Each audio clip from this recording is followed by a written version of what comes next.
Mine eyes have seen the glory of the coming of the Lord. He is tramping out the vintage where the grapes of wrath are stored. He has loosed the faithful lightning of his terrible swift sword. His truth is marching on. Glory, glory, hallelujah. Glory, glory, hallelujah. Glory, glory, hallelujah. His truth is marching on.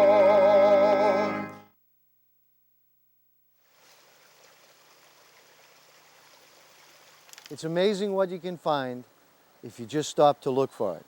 My name's Bernie Reddy, and I'm standing here in West Chelmsford, Massachusetts, at the ruins of the old Christopher Roby sword factory. This factory began around 1820. Until 1820, till the Civil War, it was in the production of size. The whole village here was known as Sye Factory Village.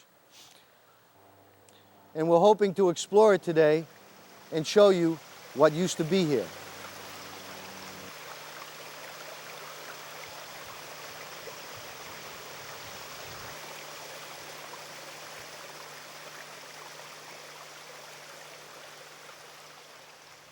I'm down here in the spillway, which would have been used to control the height of the water for the factory. Christopher Roby was quite a man. Aside from being the main employer of most of the people in West Chelmsford, he was also the postmaster.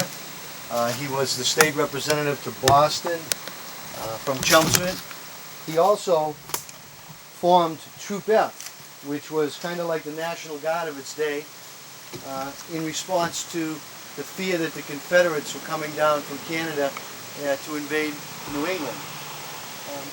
Christopher Roby lived right on the other side of Stony Brook, so why don't we take a walk over and look at his house. Roby had such a varied life. He was not only a manufacturer of agricultural implements and edged weapons, but also he was a much more gentle man than his reputation as a sword maker would indicate. You look at his photograph, and I think you see a man, he's wearing spectacles, and he's kind of rotund, and he doesn't look like he's a very aggressive. And yet, I think you can read into that a person who would be well capable of leaving his estate, such as it was at the time when he passed away, to the people of West Chelmsford for the beautification of their community. Someone who would do that, I think, is very public-spirited and would have to have an affection for his fellow townsmen. In 1820, it was Farwell that saw the potential of this site for a factory. He began producing size. He subsequently sold out to a man named Sawyer, who went into partnership with Christopher Roby. They did very well. They made quite a few size and were doing well, and in 1848, the railroad came right next to their factory. At this point, they were able to sell their product all across the United States. In fact, Christopher Roby sold most of his farm implements to the southern states. Everything was going along fine until something happened. War.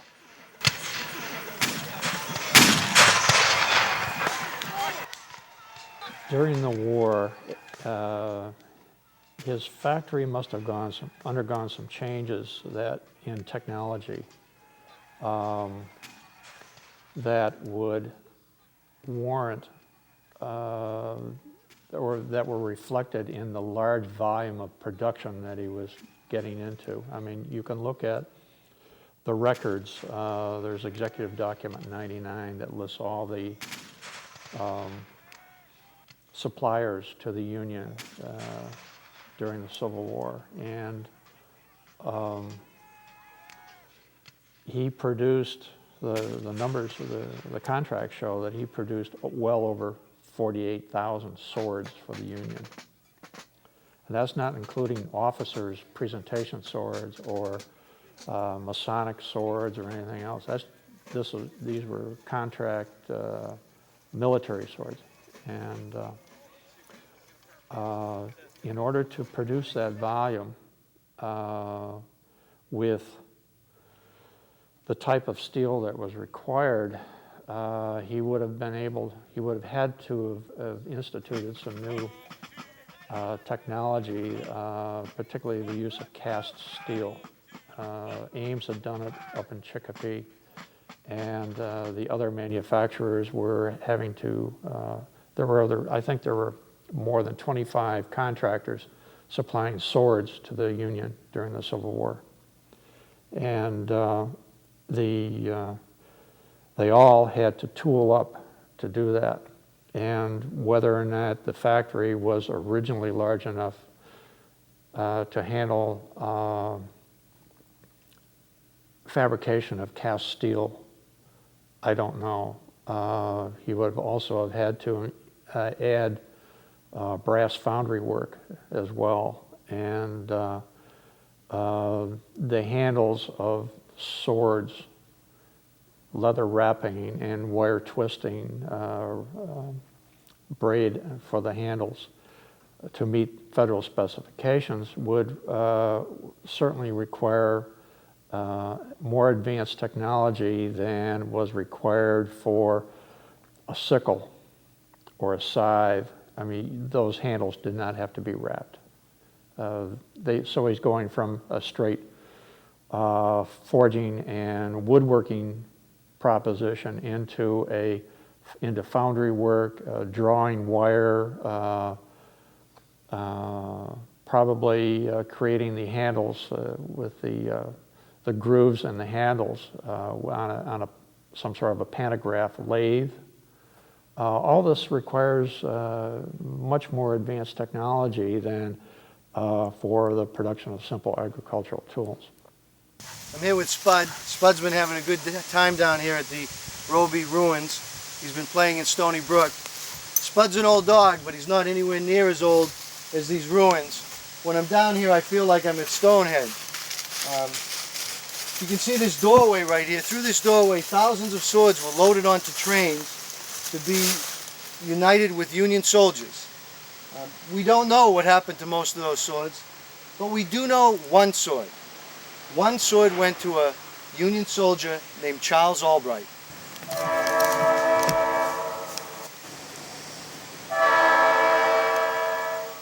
General Albright was a transplant to this town of Mauch Chunk. He came to this town in 1856 and started a law practice. Because of that, the fact that he was born in Bucks County, there isn't a whole lot of personal knowledge of him before that time, or as far as his personal past goes. We do know that he was a man of many hats. When he arrived in Jim Thorpe, he was a lawyer, then he became a soldier, he became a statesman, he became a bank president, part owner in a bank. He became a foundry owner. His foundry, which was called the Mauch Chunk Foundry, produced shells, and they were said to be some of the best shells that were produced in a private concern during the Civil War. So the general had his friends and allies in the town, but he also had his enemies. He would have had enemies that were opposed to the war effort. And the general, as we've been saying, was pro-Union, pro-Lincoln, and he wanted to see an end to this war and to see it ended by any means, and that meant by military means. They were termed buckshots. It was in the Hazleton area.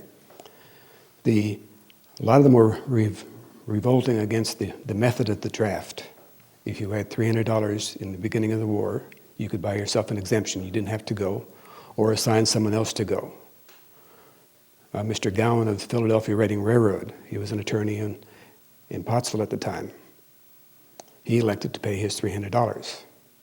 So someone went in this place. Let's exaggerate. Let's say that person was killed. Let's say now it was your turn to go, and you didn't have the $300. How would you feel? Or some of the first men who volunteered for 3-month duty were sent into Harrisburg, and the rules changed. They said, now, thank you, gentlemen, you're in here for 3 years. So number one, you wouldn't have the $300, and you wouldn't have, you resent someone tricking you into going in for 3 years rather than 90 days. So there's a lot of resistance. And the miners were saying, why should we go down south and free those slaves? We're slaves here. Then those slaves will come up and take our jobs. So they weren't really in sympathy with the war effort, and they were violently opposed to the method of the draft. The feeling in Mauch Chunk during the Civil War was so strong and so fractured as far as peace Democrats wanting a quick end to the war versus the Union forces of a Lincoln and a General Albright who wanted to pursue this to the end and win a decisive battle or put a decisive ending to this war on the battlefield and not in any kind of negotiations. Therefore, General Albright would have been on a corresponding basis with President Lincoln. In fact, in 1863, things were so bad in the coal regions surrounding this town that General Albright appealed to the president to send in forces, federal forces, in order to police the coal fields because they were disrupting the coal shipments out of this area. Coal was very crucial during the Civil War to the war effort because it fueled the steamboats and it had to do with fueling the factory, and the machinery of war was dependent on coal and fuel at that time.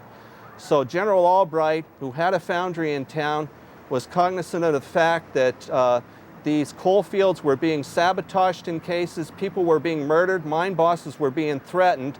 So he appealed to the governor first, and it went to appeal all the way to President Lincoln.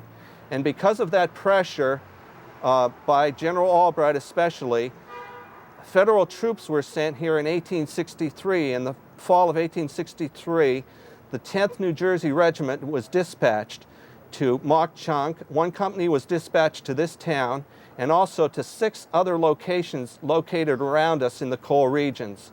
So they patrolled the coal regions, made arrests. Arrests were made of disruptive, what they felt were Irishmen, and at the time they were known as buckshots. They had the name of buckshots, and this name in future years was to become known as the Molly Maguires. General Albright started as a major when the war opened, and by the war's end, he became a brevet general. So he was Carbon County's highest ranking soldier in the Civil War. Due in part to a lot of brave actions that he saw at places like Antietam and Fredericksburg and South Mountain. He was known as a fearless, fiery type leader and a no-nonsense soldier. So when you hear of a person like maybe a Patton, maybe you could say that General Albright was in that kind of vein. He was no-nonsense and he was a good leader of men.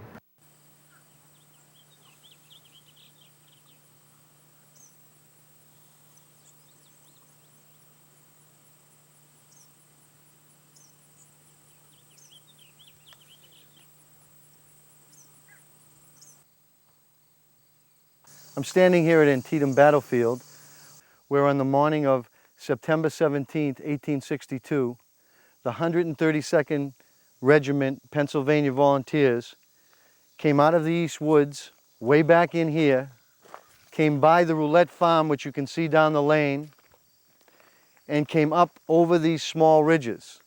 Now this regiment had only been in existence for 3 or 4 weeks. This was their first taste of battle. As it would turn out, this battle would be the bloodiest battle ever fought one day in the history of the United States. As they came up over this ridge here, they were met by a barrage of gunfire from the Confederates fortified in this sunken lane right here.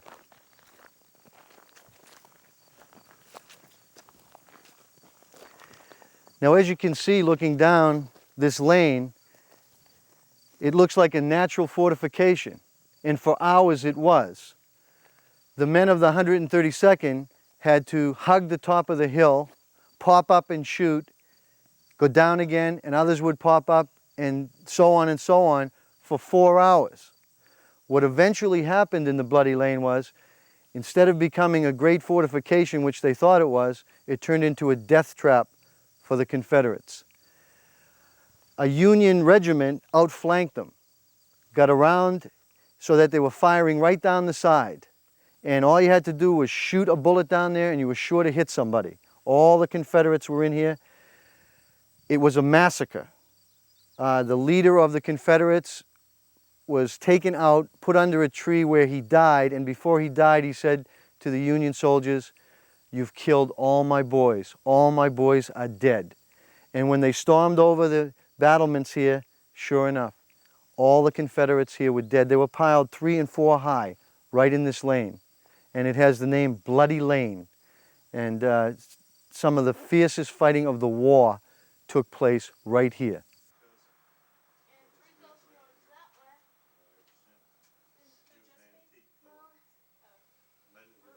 I'm standing here at a statue to the 132nd Pennsylvania Volunteer Infantry at Bloody Lane.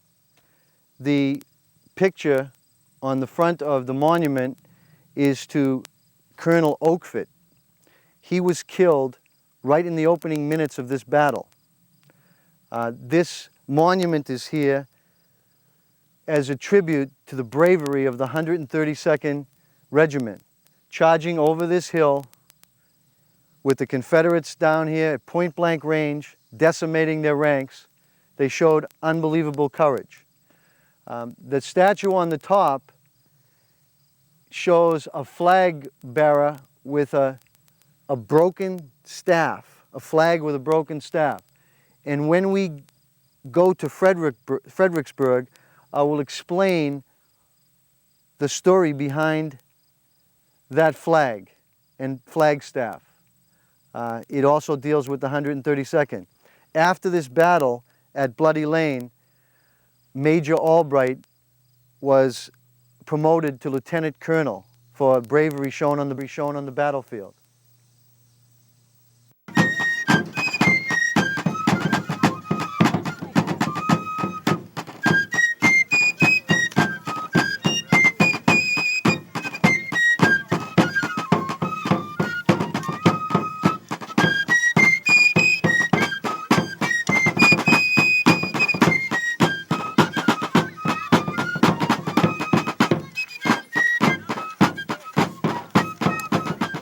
I'm standing here on the sunken road at Mary's Heights overlooking the city of Fredericksburg.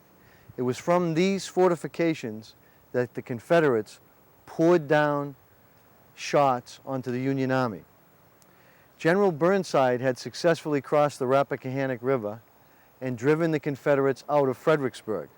The citizens of Fredericksburg had fled and the city was empty as the Union forces came to this hill.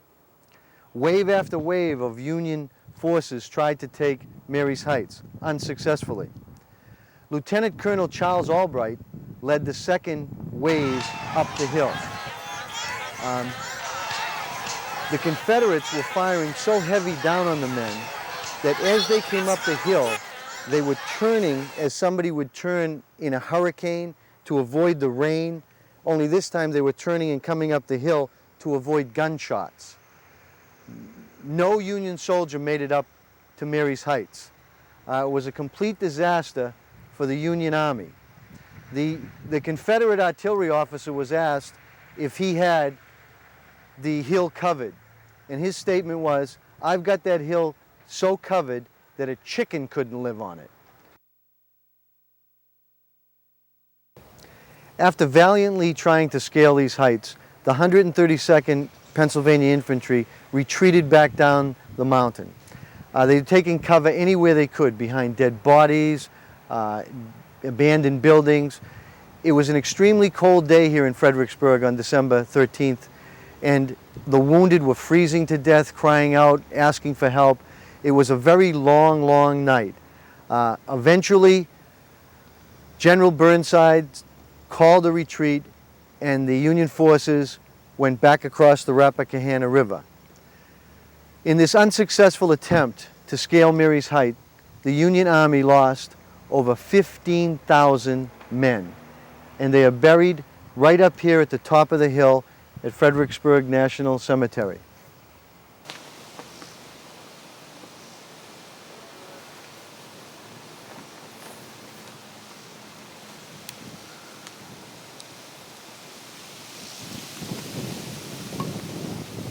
I'm standing here at Corporal Walker's gravesite.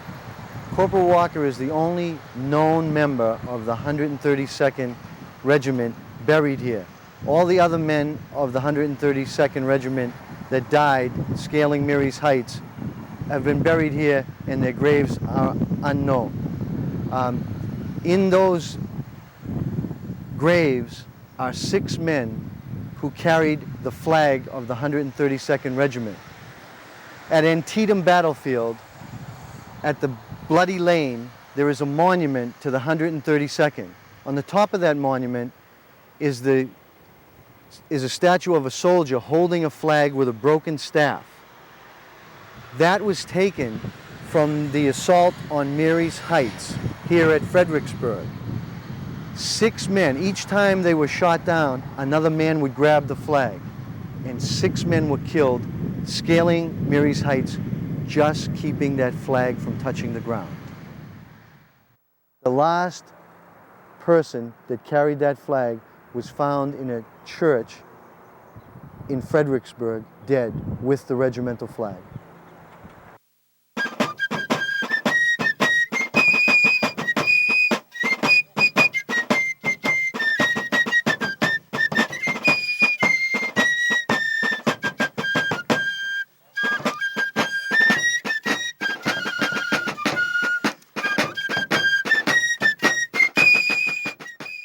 I'm here in Virginia at the scene of the Battle of Chancellorsville.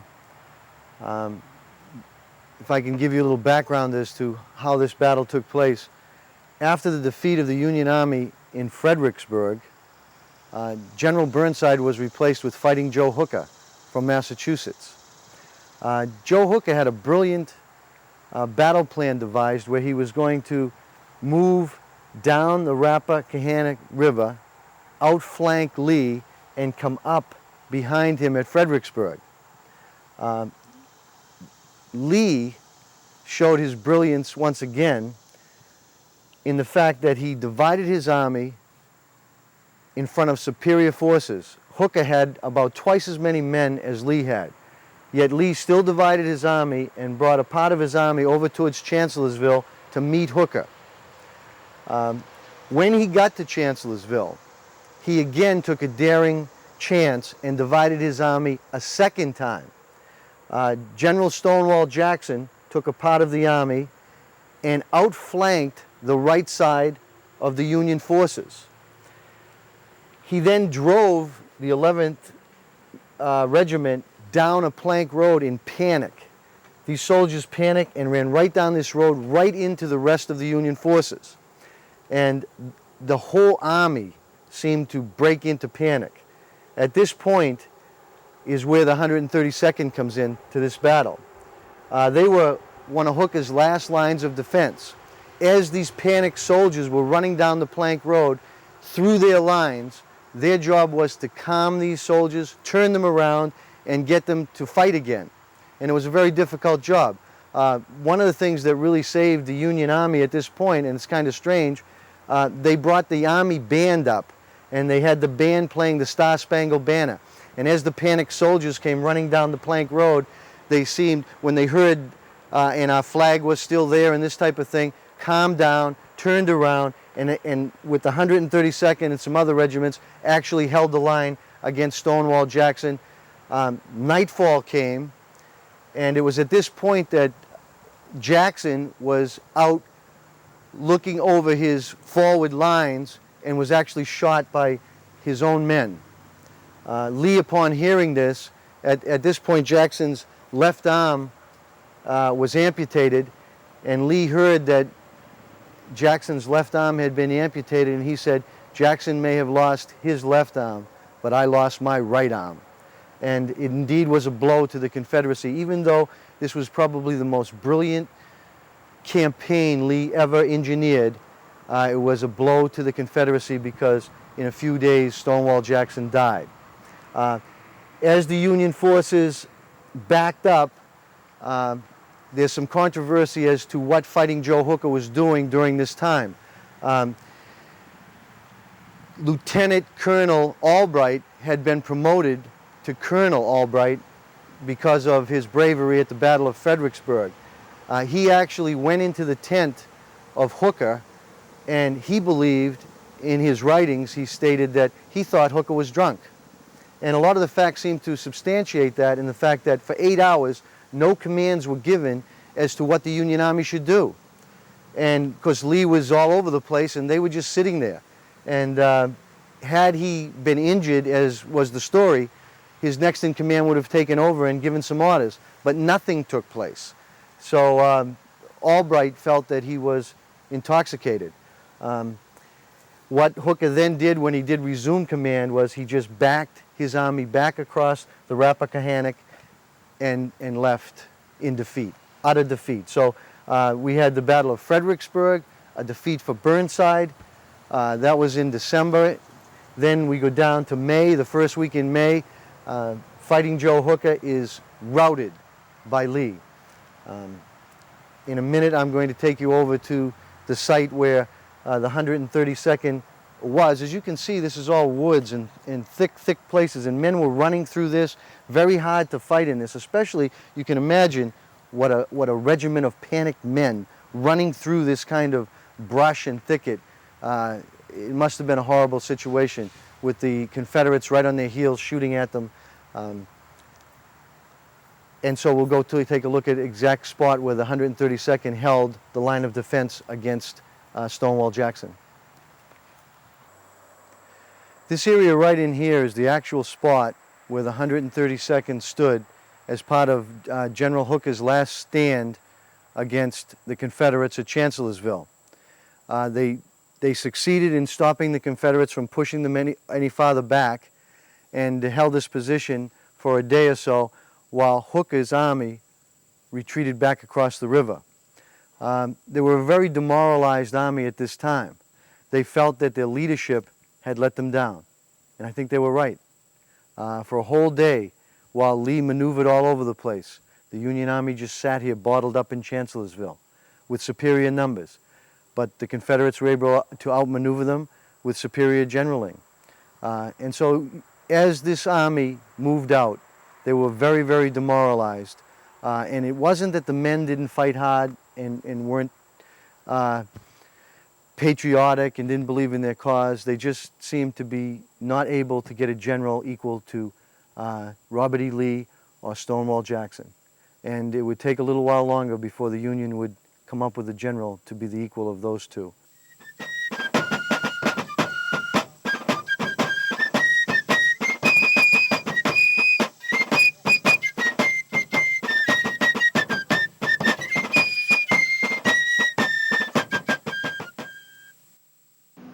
One of the greatest crises Pennsylvania had faced in its history really was the invasion of Robert E. Lee's Army of Northern Virginia in late June of 1863 en route to Gettysburg, which would become the turning point of the war, one of the great turning points of the war.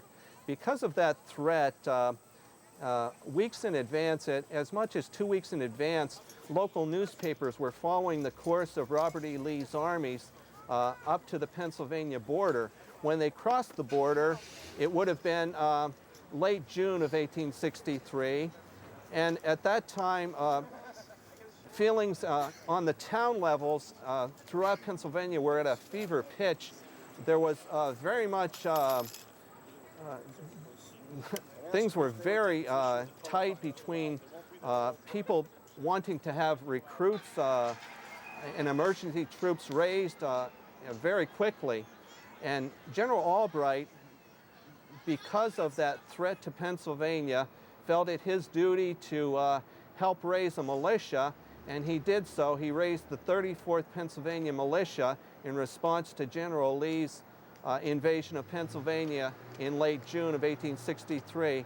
They did that very quickly. They raised a company and finally an actual militia, and they were en route to the southern border where they knew of the fighting taking place, and by the time they reached the Harrisburg area, the fighting had already been decided and Lee had been turned back. Now, as far as the rest of the coal region community, I can't think of any other patriotic town than the town of Mauch Chunk that was able to rally or muster a troop, a militia troop, that fast. Today we're filming on a balcony which was once the American Hotel in Mauch Chunk. Mauch Chunk changed its name to Jim Thorpe in 1954, but during the Civil War period, this balcony would have been used by General Charles Albright as a place for addressing recruits. There were very many patriotic speeches made from this balcony by the general, and he was known as a master recruiter. This town turned out probably one of the highest ratios of recruits, enlisted men, to the population number in the Union. I think there were 2,000 men recruited in this town, and the population, the overall population, was about 21,000. So that was a real high ratio, and it was due a lot in part to the recruiting efforts of General Albright. This sword is an example of Roby craftsmanship that was made for Colonel Albright of the 202nd Pennsylvania Infantry. It's kind of interesting as to why the Pennsylvania troops would present this to Colonel Albright, present this Chelmsford sword to Colonel Albright, when maybe they could have gotten one from Horstman of Philadelphia just as easily. But anyway, it's a fine example of a field-grade officer's sword. The guard is kind of a half-basket hilt with a U.S. Pierced in the guard. The grip is solid silver. It's one-piece silver, and the finial is an eagle's head. The top locket, it looks to be a figure of Columbia supporting a Federal shield, and the mid locket appears to be a infantryman in his rain gear and knapsack. He has a little U.S. on his cartridge box. Probably reminding the colonel of his troops and the Union cause. This is the blade looks to be the same kind of blade that would be used on a cavalry saber, but it's been engraved or etched with Federal eagles and the letters U.S. and Roby's mark is on here. It's C. Roby and Company, West Chelmsford, Massachusetts. Pays to advertise. It's a fine example of a presentation officer's saber of the Civil War period.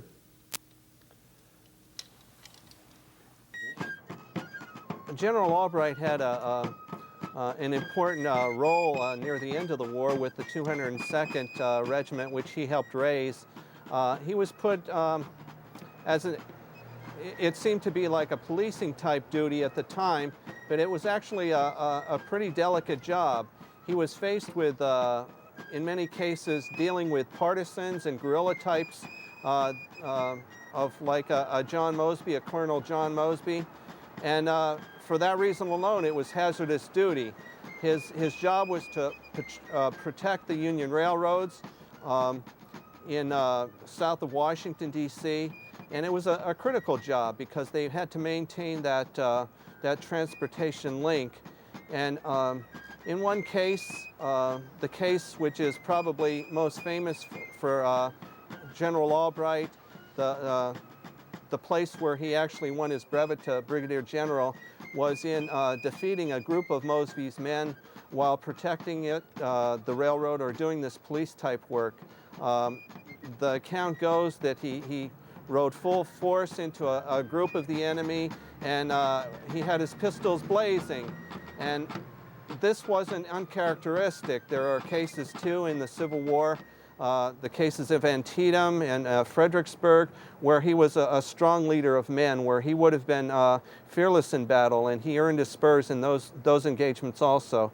But it was at the engagement in the face-off with Mosby's guerrillas that he actually won his brevet brigadier generalship in 1864. Oh, Troop F is kind of a, that's Christopher Roby's unit that he organized during the Civil War as a cavalry troop. And they were called out to respond to the Confederate raid up at St. Albans. It really threw the whole northeast frontier into a tiz because they expected further raids. That was not the only isolated one, and they had good evidence that there was more raids planned. And the independent volunteer militia was going to be relied on to respond to any further incursions. They burnt some buildings. They wounded 8 people and murdered 1, and they robbed 3 banks. They took over $200,000. Supposedly it was going to be turned over to the Confederate States of America Treasury, but there was indication that they had planned more raids of this sort in the area. So the Troop F would conceivably be called out again and again if this was going to recur. They were recalled the following day because they did capture the raiders, and but the Canadian government let them go. The town of Mauch Chunk during the Civil War was a split town. There were a goodly number of Democrats, which were called pro-peace type Democrats, which General Albright really didn't like at all. Because of that, he would have had his enemies as far as the peace Democrats and the Copperheads. The Union forces, on the other hand, the pro-Lincoln forces, would have been supportive of him and would have admired the man as a strong Unionist who didn't believe in any case that this Union should be divided. So he was very pro-state and pro-Lincoln and pro-Pennsylvania because Andrew Curtin was also a pro-Lincoln governor at the time. I understand he was a hero of the war. He was very dedicated, very dedicated, a loyal citizen. And I think he was extremely strong in his views. I think a lot of times that I presume that he may have interpreted the miners who were working for a better working condition. Boys were getting killed in the mine as young as 7 years old. People were up to read one article, a man he was 9 years old, went into the coal breaker, started working. By 16, he graduated into a labor in the mines. By 20, he managed to get a teaching certificate. By age 40, he died from lung disease in that short period of time in his earlier careers. So the working conditions were very bad. So I think in the early stages of the war, I think maybe possibly General Albright misinterpreted some of those strikes as anti-war efforts. I think it was primarily for better working conditions. And I think in his dedication, he probably felt that would be very unpatriotic.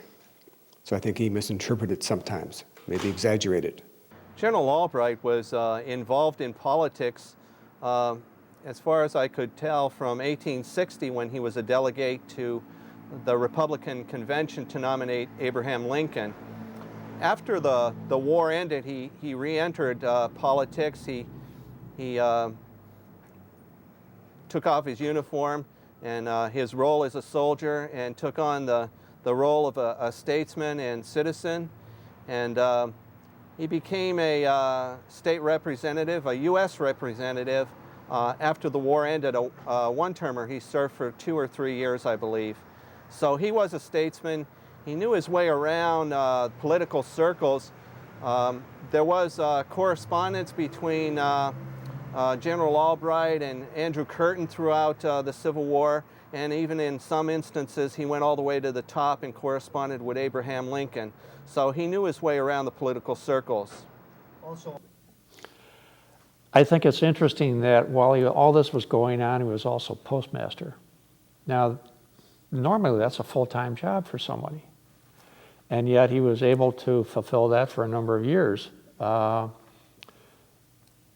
don't know if you have seen the cachet, the envelope cachet that was used by the Roby Manufacturing Company, but he had his business envelopes printed with a cachet that was a logo for the Roby Sword Company, as well as he made his own hand cancel stamp, which was a Masonic square and compasses. I think his appointment as postmaster of Chelmsford must have been kind of an interesting occasion, and I think that it would be interesting to know more about how he went about fulfilling that function.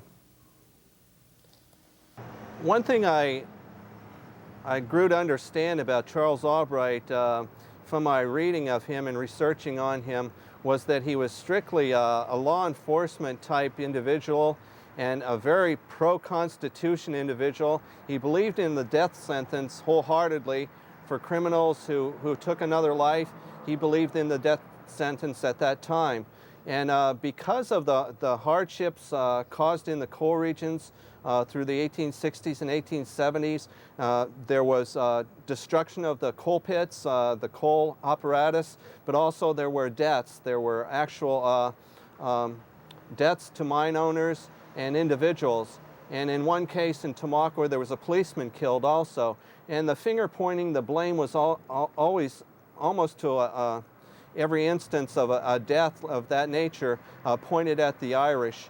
And because of that, General Albright would have been totally opposed to any kind of rebels who were against the Constitution and the law and order type system which he espoused to. So he was definitely pro-union. He was also pro-government, pro-law and order, and he was also pro-capital punishment. Many of them came over from Ireland after the potato famine, during the potato famine, and were working. They had to work. They were working 6 days a week. If the oldest member of the family could not pay the company store's rent, they would have to send the youngest, as young as 7 years old, to help pay for the rent in the company store. They were working 6 days a week for minimal wages, and they were kept at the lower echelon. They had no rights. They were basically a slave and working in and around the mines. So they always tried to better themselves and work out. And then because the the influence of the railroads ultimately took over many of the coal operations. So they had the complete monopoly between the supplying of the coal, the shipping of the coal, and then getting together in New York City every year to set prices. They had a cartel. It was referred to as the Great Combination. So they controlled everything except they could not control the laborer. So when the laborers reacted asking for better wages, they were not given any. They were not given their fair shake. And so they reacted violently. In other words, when you're down and out and your children are getting killed in the mines and dying of lung disease and everything else, they had to retaliate.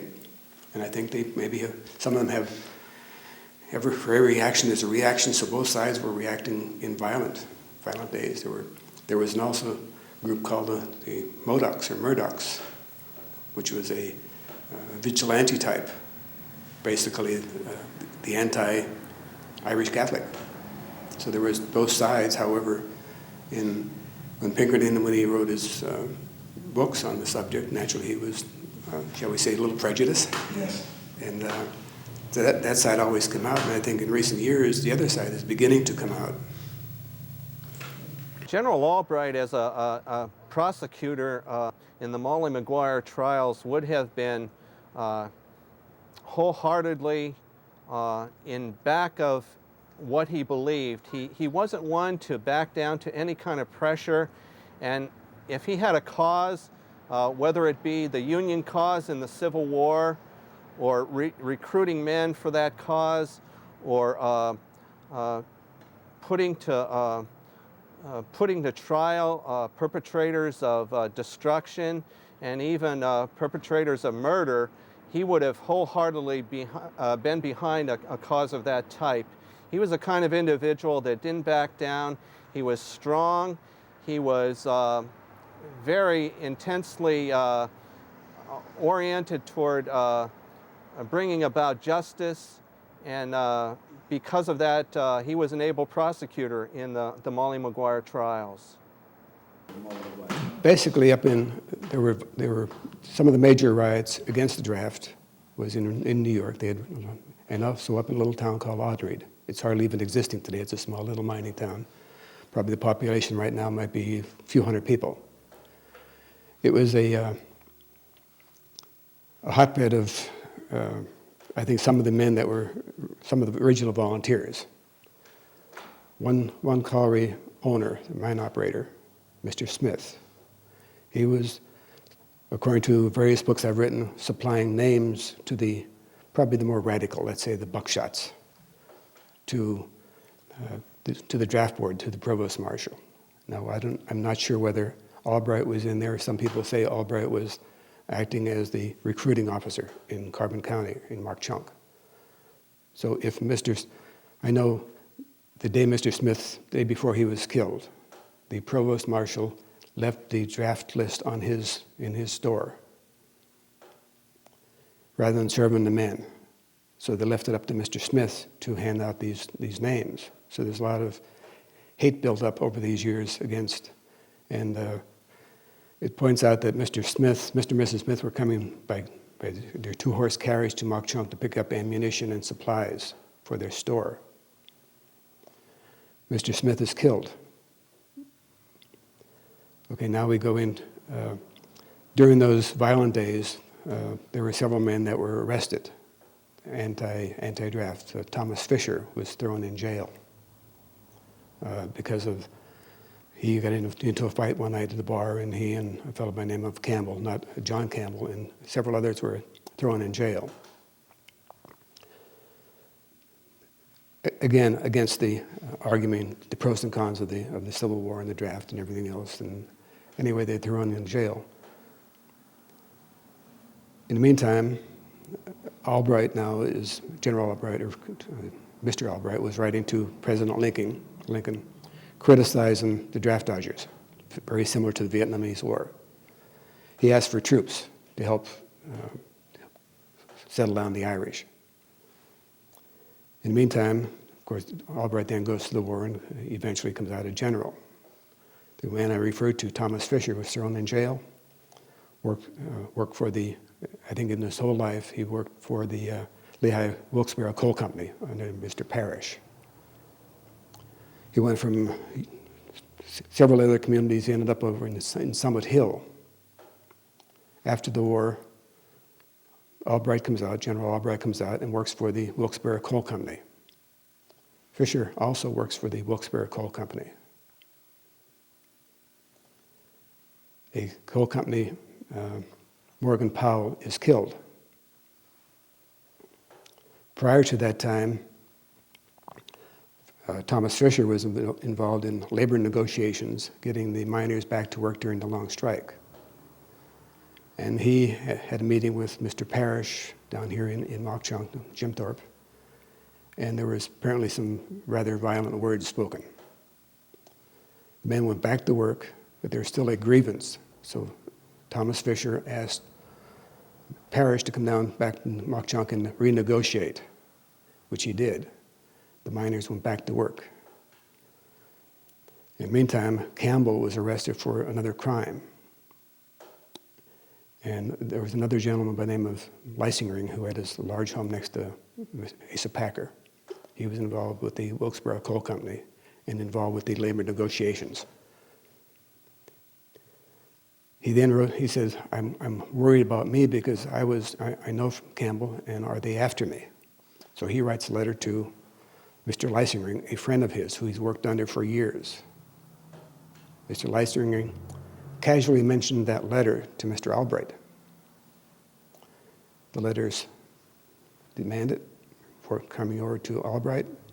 Fisher's arrested. General Albright puts his uniform on and prosecutes Fisher. Draft dodger, I got you. So was he talking to a Molly or was he talking to a buckshot? During the whole, then, of course, Fisher was a member of the Ancient Order of Hibernians, which would be the beneficial group, health benefits, sick benefits. In the prosecuting, in the cases, the attorney Albright would purposely intermix those names, the buckshots, which is not a very popular item, along with the terrorist group, along with the legitimate AOH, consistently intermix those three categories, so that the jury, which was primarily many Germans coming in from the immigrants who spoke some English, or they spoke English, but to comprehend the English language, they couldn't quite comprehend what he was saying. And in a little sideline in Albright's classified ads, he says German is fluent in our office. So in his little byline, underneath he mentions German, which puts him in awe with the immigrants coming in. And then when he appears in full military uniform, I think he's prosecuting the traitors,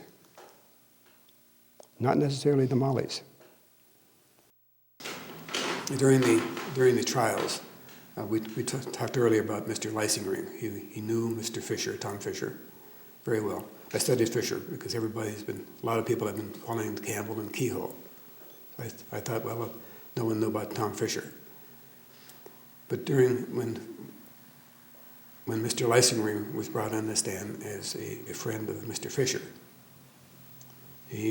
Leisingring talked about Fisher being very honest and honorable and a hard worker and dedicated, and he knows nothing about him that is detrimental to the character. General Albright then would say, Mr. Leisingring, is it not so that Mr. Fisher almost beat up a man in Audenried? How can you answer that? And he asked is it not so that he's a member of the Mullen-Maguires? And Mr. Leisingring would say, I don't know. And then he would go on and say, isn't he not a buckshot? Didn't he spend some time in jail? Is it not so? It's very difficult to answer. Mr. Leisingring came back because he was a professional with long answers. But General Albright, in his dedication, would say, how can you sit on the stand there, Mr. Leisingring, knowing that he's a member of this and he's a buckshot and still vouch for his character. Mr. Leisinger, how can you still stand up for this man that we know is a terrorist? Now he's speaking primarily to an immigrant jury with his complete uniform on, and most of the jury would respect the military authority, having won the Civil War and having the background of European. So this was what was brought out in the whole trial. And then many of the character witnesses against these men, you have Kerrigan, you have Mulhern, several of them have already been found guilty in sitting in the Pottsville jail. And then modern terminology would be plea bargain. In those days they call them squealers. So they would come over here and squeal their heart's content. Mr. Kerrigan, who was involved with many of the trials, in fact, immediately prior to this particular, one of the last trials that Mr. Albright was involved in, was given a promissory note for $1,000 by the county commissioners of Carbon County. And he was sent back to Pottsville and was released. Now, $1,000 to Mr. Kerrigan, the squealer, who happens to be, coincidentally, he did go to the Army.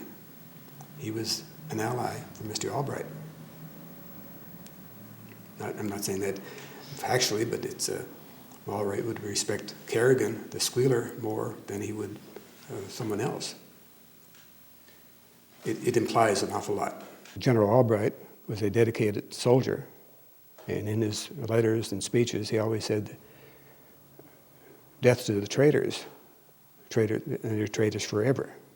So in Albright's thinking, these men were traitors. And no quarters asked, no quarters given.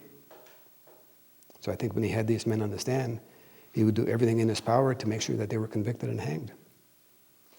I'm here at the old jail in Mount Chunk, Pennsylvania. This is the site where 4 Moaning Maguires were hanged. This is a replica of the gallows. They set it up right here in the jail itself. They wanted to hang 4 at one time for impact. General Charles Albright was here as a witness when they were hanged. He was also one of the chief prosecutors of these men. It was almost a circus-type atmosphere. This jail was crowded with people just waiting to see these 4 supposed terrorists hanged. Several days before the hangings took place, backing up a little bit, they constructed the gallows right in the cell block. Some say 2 days before, some say several days before. The gallows was redesigned to accommodate 4 men at the same time. In my thinking is, since everything was done professionally well, they wanted to get the message out. So they brought in the national press, all the press corps, they didn't call it the press corps in those days, the newspaper reporters. And they put them all up on the balcony. And then when they were to hang them in, they redesigned the gallows to accommodate 4 men. So if you hang 4 men at the same time, you get more sensational, you get more press coverage. And then if there's anybody thinking about creating a union in West Virginia, Colorado, they would get the message. Many of the local coal barons and men of affluence were involved with Kemmerer, Colorado. Kemmerer is from town here. Lehigh Valley Railroad was involved in West Virginia. Packer was in West Virginia. And the Reading Railroad was in West Virginia and Kentucky, so they were getting the message out by hanging 4 men at the same time. It was covered in all national newspapers.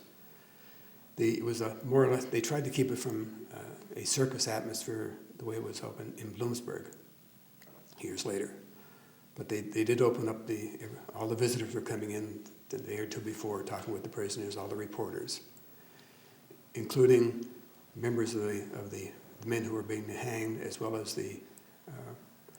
Mrs. Jones, for instance, was in here with her family. And there was naturally conflicts and embarrassments and crying, and it was a very emotional time. But Mrs. Jones, as I understand, wanted to either pull the rope or be there. And it was not politically proper to do, I'm sure, because they had it all set up who was going to do what. As I understand, they instructed according to Mr. Campbell's book, Asa Packer was involved with bringing up a gentleman who instructed the local sheriff how to hang the men. And here again, and I'm not an authority on hangings or anything else, I don't profess to be, but in many thousands of people coming through the jail, they mentioned that the old days, if you want to strangle a man, you put the noose up behind the man's neck. He will strangle. He would be more of a show person for the gallery of the reporters. If you want to hang a man, you put up behind the ear where the neck breaks, and it's a matter of several minutes before the man dies. In this case, they were up to 12, 13 minutes. After 4 minutes, the doctors would all go up and check everything out. So it was chaotic. I mean, it was gruesome. I mean, I can't comprehend it, what man will do to man. Campbell proclaimed his innocence right to the very end. On the morning that he was supposed to be hanged, when the jailers came to his cell, Campbell reached down and in the dust of the cell floor took his hand and put it on the wall and proclaimed that his handprint would remain there forever to show the world that an innocent man was hanged that day. A few years ago, they had a mock trial, and Campbell was found innocent. But I guess that didn't satisfy him, because even today, his handprint can be seen on the cell wall.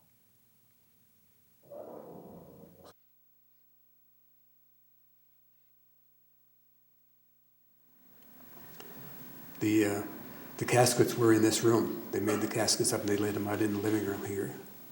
The family waiting for the bodies were across the street in these small homes across the street. And then the procession went up 8 miles to Summit Hill for Fisher, I know that. This is the final resting place of General Charles Albright, up on top of a mountain in Mao Chunk. Also buried in this tomb is his wife Naomi and his daughter Annie. General Albright only lived to be 49 years old and died at a very young age. His wife only outlived him a few more years, and his daughter died before him, just 3 months after she was married. He left no living relatives. A little over a decade after General Charles Albright was laid to rest in Mao Chunk, Pennsylvania, Captain Roby was buried in this quiet West Chelmsford cemetery. The lives of both men paralleled each other in quite a few instances. For instance, they were both active members of their churches. Christopher Roby was an active Mason. General Charles Albright was on the building committee on the church in Mao Chunk, Pennsylvania. Both men established reserve units. Captain Roby formed Troop F in Chelmsford, and General Albright formed the 34th Pennsylvania militia to help defend the coal fields, which the coal from those coal fields came up here to Chelmsford to fire the furnaces in Captain Roby's sword factory. Both men met President Grant. Captain Roby escorted President Grant from Fitchburg to Lexington and Concord on the 100th anniversary of the Battle of Lexington and Concord, and General Grant went to General Albright's home in Mao Chunk. Both men were politicians. Captain Roby was a state rep from Chelmsford, and General Albright was a congressman from Pennsylvania. Both men were very civic-minded, doing a lot of things in their town, and both men died without ever knowing that their histories would be intertwined forever with this sword.